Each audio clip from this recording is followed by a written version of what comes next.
Димитров не само што ги знаел во детали македонските позиции во преговорите со Бугарија, туку ги градел заедно со екс-премиерот. Кабинетот на Заев излезе со остра реакција на обвинувањата на Димитров и бара тој да ги аргументира, затоа што се остава впечаток дека сега се буни, само затоа што не е дел од новата влада.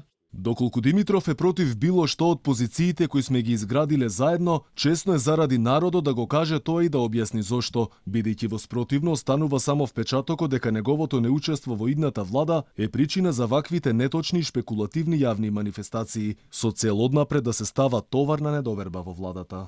Заев го демантира Димитров и тврди дека преговорите се водат целосно на линија на така наречениот португалски предлог, но и со почитување на резолуцијата изгласена во Македонското собрание. Реагираше и првиот човек на македонската дипломатија, според Бујар Османи. Во формирањето бил нов политички моментум, кој е создаден преку, како што вели, новите мандати на владите во двете земји. Вели граѓаните очекувале да се искористи новата политичка иницијатива за да се зајакне довербата меѓу двете влади.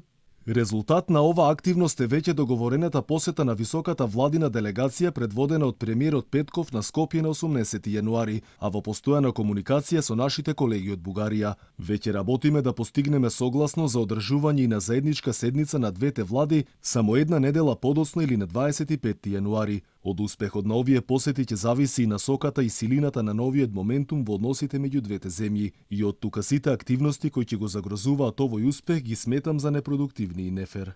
Покус на нападите од Димитров не остана ниту првиот вице-премиер Груби. Тој смета дека ако нешто не му чинело, тој како вице-премиер за евроинтеграции можел да каже порано, посебно делот ако не му верува на министерот Османи.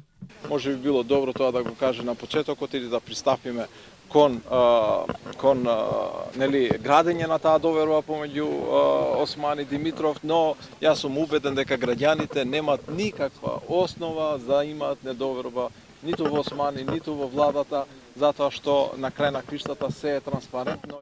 Од ВМРО ДПМН реагираат дека грижата на, како што велат кариеристот Димитров, за националните и државни интереси е лажна, бидејќи тој бил првиот кој го продавал кога СДСМ бил во налет и цврста власт и целосно ги игнорирал од опозицијата. Партискиот подпредседател на ВМРО ДПМН вели дека на повидок е национално предавство.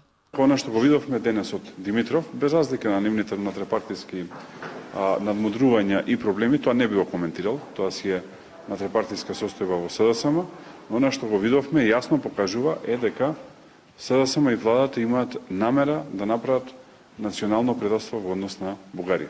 Во опозицијата се со големи сомнежи дека партиите на власт ќе ја почитуваат изгласаната резолуција во собранието.